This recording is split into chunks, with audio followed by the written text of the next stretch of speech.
Today I will show you how to fix a stuck transaction.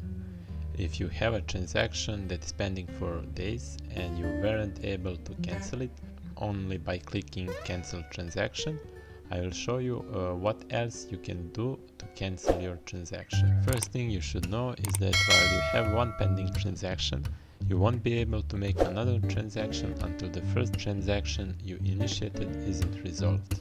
As you see, I have here one pending transaction for more than 5 days and I want to cancel it. And what we're going to do is to make a transaction over the already existing pending transaction, and we will pay a bit more fee. But make sure to follow all these steps. First, we have to find out the transaction nouns, which you can see here. The next step is to go to the settings, advanced, and turn on this customized transaction nouns. We can send transaction to ourselves and send 088. Now we're gonna be able to change the nouns, and we have to put the same number as in the stuck transaction. If this solves your stuck transaction, please click that like button and subscribe to my channel.